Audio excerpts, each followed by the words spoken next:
Congress MLC Komatireddy Rajagopal Reddy ప్రస్తుతం phone line లో ఉన్నారు. ఆయనతో మాట్లాడదాం. నమస్తే రాజగోపాల్ రెడ్డి గారు. కోట్లు సంపాదించారు ఒక టీఆర్ఎస్ నేత నయీంతో కలిసి సీరియస్ కామెంట్స్ చేశారు, కానీ ఆయన పేరు మాత్రం ఎందుకు వెల్లడించలేదు మీరు? నేను ఒక విషయం చెప్తున్నానండి. టీఆర్ఎస్ ప్రభుత్వం కేసీఆర్ కి ఏ మాత్రం చిత్తశుద్ధి ఉన్నా సరే, ఈ రోజు నయీం తోటి లింక్ ఉన్న టీఆర్ఎస్ పార్టీ నాయకులు కానీ, ఇతర పార్టీల నాయకులు కానీ, అధికారులు కానీ సిబిఐ తోటి ఎంక్వైరీ చేయించాలి. మాకు ఈ రాష్ట్ర ప్రభుత్వం ద్వారా న్యాయం జరగదు. ఎందుకంటే ఈ ప్రభుత్వం వాళ్ళ కనుసన్నల్లో ఉండే సిట్ ద్వారా నాయకులందరినీ, టీఆర్ఎస్ నాయకుల్ని, నల్లగొండ జిల్లాలో ఎంతో మంది నాయకులు నయీంతో సంబంధం ఉన్న వాళ్ళు కోట్ల రూపాయలు గత కొన్ని సంవత్సరాలుగా సంపాదిస్తుంది. కాబట్టి సిబిఐ విచారణ చేయించాలని ప్రభుత్వాన్ని నేను డిమాండ్ చేస్తా ఉన్నాను. అవును, ఒక టీఆర్ఎస్ నేతే సంపాదించుకున్నారు కోట్ల రూపాయలు అన్నారు మీరు. ఆయన పేరు మాత్రం ఎందుకు చెప్పట్లేదు మీరు? నేను ఒక్కటి చెప్తానండి. నేను 2009లో ఎంపీ ఎన్నికైనప్పటి నుంచి భువనగిరి ప్రాంత వ్యక్తి అయిన నయీం నన్ను ఎన్నోసార్లు బెదిరించాడు. అక్కడ ఉన్న అప్పుడు ఆ రోజుల్లో ఉన్న కాంగ్రెస్ నాయకులందరూ ఇప్పుడు నయీం వంక చేరి టీఆర్ఎస్ పార్టీలో జరిగింది. నేను మొట్టమొదటిసారి ఎమ్మెల్సీ గెలిచిన తర్వాత కూడా మీరు ఒకసారి చెక్ చేయండి, సభలో, కౌన్సిల్లో, మండలిలో 1,00,000 కెమెరాలు పెడుతున్నాం సీసీటీవీలు అని చెప్పి మన హోమ్ మినిస్టర్ గారు వాళ్ళు చెప్తే, జగదీశ్వర్ రెడ్డి గారు, తెలంగాణ అంటే ఒక హైదరాబాద్ కాదు, నల్లగొండ జిల్లాలో రౌడీలు రాజ్యం వెళ్తుండ్రు, మాఫియా ద్వారా పనిచేస్తుండ్రు, నన్ను ఓరగొట్టేందుకు సకల ప్రయత్నాలు చేసిండ్రు అని చెప్పి చెప్పడం జరిగింది. అసలు ఎన్కౌంటర్ ఇప్పుడు కాదు, ఇప్పుడో జరగాల్సింది. ఇంకా ముఖ్యమంత్రి గారు లేట్ చేసిండ్రు. ఇప్పటికైనా నిజమైన వ్యక్తులు ఎవరైతే నయీంతో లింక్ ఉన్న రాజకీయ నాయకులు అందరూ వేల కోట్ల రూపాయలు ఉన్నాయండి వాళ్ళ దగ్గర, వాని ద్వారా లబ్ధి పొందిన వాళ్ళు. మీరు రాజ్యాంగబద్ధమైన పదవుల్లో ఉన్నారు, అయినా కూడా ఏం చేయలేకపోయారా? నేను ఎంపీగా ఉన్నప్పుడు అతని విషయంలో, అతని మనుషుల విషయంలో, భువనగిరిలో అతని సొంత ప్లేస్ కాబట్టి చాలా కఠినంగా ఉన్నాను. ఎన్నోసార్లు బెదిరించడానికి నేను లెక్క చేయలేదు. ఆ రోజు తెలంగాణ రాష్ట్ర సాధన కోసం మేము అందరం అదే పని మీద ఉన్నాం కాబట్టి అతను బెదిరించినా పట్టించుకోకుండా మేము, ఆ ప్రభుత్వం కిరణ్ కుమార్ రెడ్డి మాకు వ్యతిరేకంగా ఉన్నాడు కాబట్టి ఆ కిరణ్ కుమార్ రెడ్డికి ఎన్నిసార్లు చెప్పినా కానీ అతను కూడా ఆ రోజు పట్టించుకోలేదు. కానీ మొన్నటి ఎన్నికల్లో, ఎమ్మెల్సీ ఎన్నికల్లో టీఆర్ఎస్ పార్టీ నాయకులు నల్లగొండ జిల్లాలో ఉన్న వాళ్ళందరికీ నయీంతో లింక్ ఉంది.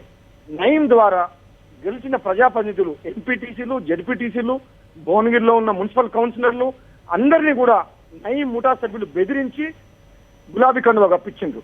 మీరు అప్పటి ప్రభుత్వానికి ఏమన్నా ఇన్ఫార్మ్ చేయడానికి చేశారంటే, బాధ్యతాయుతమైన ఒక పదవిలో ఉన్నారు మీరు, ఈ అక్రమాలు వీటన్నింటినీ తెలియజెప్పే ప్రయత్నం ఏమైనా చేశారా? అరే ముఖ్యమంత్రి కిరణ్ కుమార్ రెడ్డి మమ్మల్ని కేసులు పెడుతుంటే మేము తెలంగాణ కోసం కొట్లాడుతుంటే కిరణ్ కుమార్ రెడ్డి మేము చెప్తే వినే పరిస్థితిలో ఉన్నాడా అండి? ఒక్కసారి ఆలోచించండి.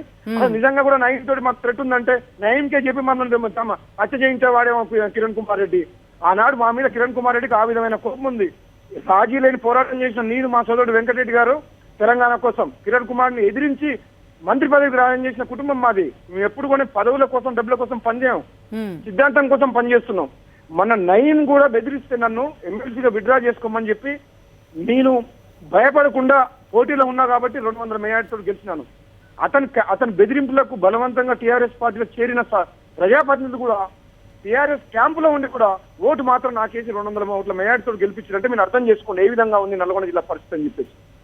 రైట్. అయితే రాజగోపాల్ రెడ్డి గారు, కొన్ని కామెంట్స్ కూడా చూసాం, మన మాజీ డీజీపీ లాంటి వాళ్ళు చేసిన కామెంట్స్ ని, టీఆర్ఎస్ ప్రభుత్వానికి హ్యాట్స్ ఆఫ్, కేసీఆర్ కి హ్యాట్స్ ఆఫ్ అని ఆయన చెప్పడం కూడా జరిగింది. డేరింగ్ ప్రభుత్వం అని చెప్పి, ఆ ప్రభుత్వ హయాంలోనే ఈ నయీం ని హతమార్చారు అని చెప్పి. మీరు టీఆర్ఎస్ లీడర్స్ కే రిలేషన్స్ ఉన్నాయి అంటున్నారు, ఎలా చూడొచ్చు? పొలిటికల్ గా మీ కామెంట్స్ కి ప్రాధాన్యత లేదంటారా? గతంలో కాంగ్రెస్ పార్టీలో ఉన్న నల్గొండ జిల్లా లీడర్లు చాలా మంది ఇప్పుడు అందరు ప్రభుత్వం వచ్చిన తర్వాత టీఆర్ఎస్ లోకి మారిండ్రు. వాళ్ళందరూ నయీం తోటి లింకులు ఉన్నాయి. నయీం ద్వారా గతంలో లబ్ధి పొందిన లీడర్లందరూ 90% ఇప్పుడు టీఆర్ఎస్ లో ఉన్నారండి. వాళ్ళ దగ్గర అన్ని కాగితాలు ఉన్నాయి, ఆస్తులు ఉన్నాయి, కోట్ల రూపాయలు ఉన్నాయి. నయీం కూడా అది ఎన్కౌంటర్ కాదు, ఎక్కడనో తీసుకుపోయి చంపేసి అతని దగ్గర ఉన్న ఆస్తులన్నీ స్వాధీనం చేసుకొని వీళ్ళు ఈ నాయకుల బట్టబయలు కాకుండా ఎక్కడో చంపి తీసుకొచ్చి అక్కడ పడేసినట్టు నాకు అనుమానం కలుగుతుంది. మీరు ఇది కూడా ఆలోచించండి.